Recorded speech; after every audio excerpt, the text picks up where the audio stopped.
এই প্রথম আমি কোনো বিয়েবাড়ি প্রথম থেকে শেষ পর্যন্ত উপভোগ করলাম। এই বিয়েবাড়িটা ছিল বাঁকুড়ায় আমার বড় ননদের জায়ের ছেলের বিয়ে, ফাল্গুনের 20 তারিখে। 20 তারিখে সন্ধ্যায় পৌঁছেই গায়ে হলুদের সমস্ত জিনিস প্যাক করলাম আর নতুন বউয়ের সাথে ভিডিও কলিংয়ে একটু কথাও বললাম। এই প্রথম ওকে দেখলাম। আচ্ছা, এটা কি জানো তোমরা? এটাকে বলে জমদার, আর এটা দিয়ে ওরা সিঁদুরদান করে। আমি তো জীবনে প্রথমবার দেখছি। আমার বিয়েতে টাকা দিয়ে সিঁদুরদান হয়েছিল।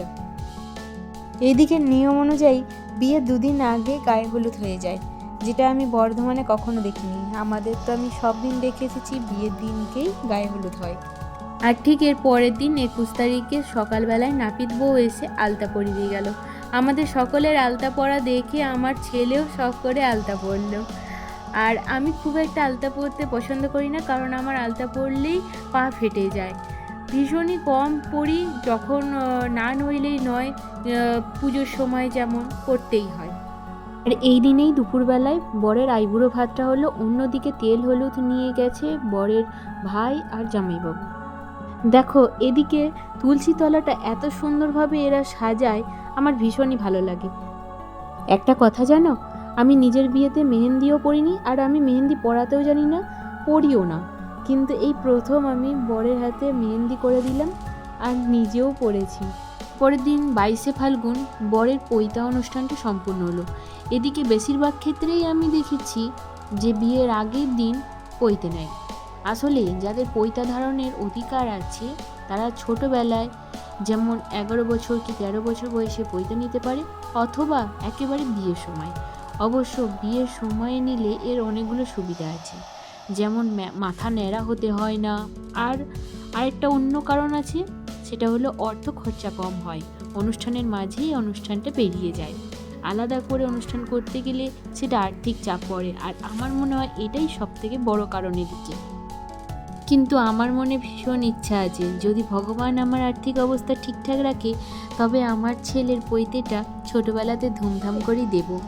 যাই হোক, এই দিনে সকাল সকাল আমি স্নান করে নিয়ে একটা হলুদ রঙের শাড়ি পরলাম আর ভাগ্নিদের সাথে সকালে নাচও করলাম। পৈতে নেওয়ার পর ভিক্ষা ঝুলিতে ভিক্ষাও দিলাম।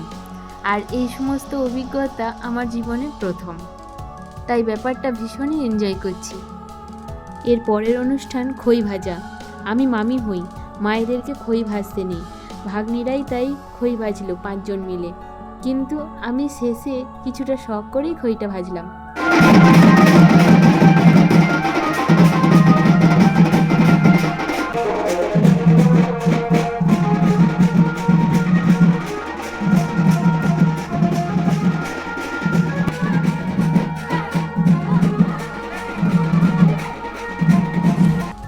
এর পরের অনুষ্ঠান জল সইতে যাওয়া, আর এক্ষেত্রেও কোনো মা বা মা সম্পর্কিত কাউকে ঘোড়াটা নিতে নেই। আর এই ঘোড়াটা একবারেতেই পূর্ণ করতে হয়, তার আগে একটা তলোয়ার দিয়ে এখানে জলের মধ্যে দাগ কাটি। অনুষ্ঠানের ছবিটা ভালোভাবে তোলার জন্য পুকুরের অপর প্রান্তে আমি ছিলাম। আর এরপরে সন্ধ্যায় আসে ডালা ঘোরানো। ডালায় কী থাকে এতটা আমি নোটিস করিনি। যাই হোক, পরিবারের সমস্ত মেয়েরা বাজনা সহকারে গোটা গ্রামটাই ডালাটা ঘোরায়। পরের দিন 23 তারিখ ভোরবেলায় উঠে বরকে আমি সাজিয়ে দিলাম। সকাল 8টায় বিয়ে করতে বেরোলো। এবার শুনে বুঝতে পারছো তো সময়টা যে কত দূর রাস্তা।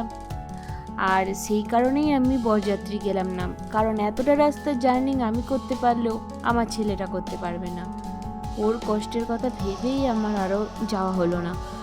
যারা গেল আজ সারাদিনে তাদের স্নানটাও হবে না, তাই বাড়িতেই থাকলাম। আর কি জানো, আমি ভীষণ কম জনের ক্ষেত্রে এই বরযাত্রী কনেযাত্রী গেছি। আর যাই হোক, টোটাল 3টে ছোটো গাড়ি গেল আর একটা ডালা গাড়ি, যেটাতে করে বইয়ের বাপের বাড়ি থেকে দেওয়া জিনিসপত্র আনা হবে। আর অন্যদিকে এদের কাণ্ড দেখো, নতুন বউ আসার আনন্দে শাশুড়িরা মিলে নাচ শুরু করেছে। ওদের এই আনন্দের মুহূর্তটাকে ক্যামেরাবন্দি করে রাখলাম। তবে বাড়িতে আছি বলে এই নয় যে আমি নিরানন্দে আছি, এদের জন্যে পুরোপুরি আনন্দেই সন্ধ্যাটা কেটে গেল। রাত 10টার সময় নতুন বউ বাড়িতে এলো। এবার এখানে একটা হাস্যকর নিয়ম দেখো, বউ পাড়ার গলির মুখে ঢোকার সময় সমস্ত শাশুড়িরা মুড়ি চিড়ে নিয়ে ছুটতে ছুটতে খাচ্ছে আর বাইরে যাওয়া আসা করছে। এর কারণটা আমার মনে হলো সারাদিন উপাসী ছিল শাশুড়িরা, তাই বউ বাড়ি আসছে দেখে আনন্দে উপাস ভেঙে খাবার খাচ্ছে, অথবা হয়তো ছেলের বউ আসার পরে খেতে দেবে কি দেবে না, তাই তার আগেই পেট ভরে খাবার খেয়ে নিচ্ছে। সে নিয়ম যাই হোক, এগুলো আমার নিজস্ব ধারণা। তো যাই হোক ব্যাপারটা, কিন্তু আমার ভীষণ ভালো লেগেছে আর খুব মজাও পেয়েছি। এবার দেখো, বউ সাধারণত কখন আসে? সকালে। আমার বিয়েতেও তাই হয়েছিল। বর্ধমান থেকে পুরুলিয়ার দূরত্বও অনেকটা, সেক্ষেত্রে আমরা অনেক ভোরবেলায় বেরিয়েছিলাম আর সকালে পৌঁছেছিলাম, কিন্তু এখানে এরা রাত্রে ফিরলো। তার কারণটা হয়তো অনেক দূর রাস্তা অথবা অন্য কিছু। আর এরপর দেখো, এদের বরণ করার স্টাইলটাও একদম আলাদা। আমাদের বর্ধমানে আমি সব দিন দেখেছি সুন্দর করে একটা বরণডালা সাজিয়ে আনে আর সেটা দিয়ে বউকে বরকে বরণ করে, তারপর মিষ্টি খাওয়ায়। কিন্তু এখানে দেখো, ননদেরা ঘোড়া করে জল আনছে, আমপত্র দিয়ে 3বার করে জল ছিটিয়ে দিচ্ছে, বউ সেটা রিপিট করছে। আমি যখন বিয়ে হয়ে গিয়েছিলাম পুরুলিয়ায়, তখনও আমি এ ধরনের নিয়মগুলোতে ভীষণই অবাক হয়েছিলাম। আর তারপর ঘর ঢোকা মাত্রই শুরু হয়ে যায় ননদদের দুষ্টুমি। তারা পাথর বালি সহ জলের ভারী ঘড়া বউয়ের কোলে তুলে দেয়। যে ঘড়া ওরা 5 জন মিলে তুলতে পারছে না, সেটাকে বউয়ের কাকালে দিয়ে দিচ্ছে। এরপর ঘরের দরজা ধরে আটকায় আর টাকা চায়। চাহিদা মতো টাকা না পাওয়া পর্যন্ত তারা বউকে ঘর ঢুকতে দেবে না। এই ব্যাপারগুলোতে আমি বেশ ভালোই এনজয় করেছি। তার পরের দিন বৌভাত অনুষ্ঠান, প্রচুর এনজয় হয়, খাওয়া দাওয়া হয়, প্রচুর ফটো ভিডিও করা, ভীষণই ভালো কেটেছে সন্ধ্যাটা। বিয়েবাড়িতে সকলেই পার্লারে মেয়ের হাতে সাজলেও আমি নিজে নিজে সেজেছি। কেমন হয়েছে আমার সাজাটা অবশ্যই কমেন্টে জানাবেন।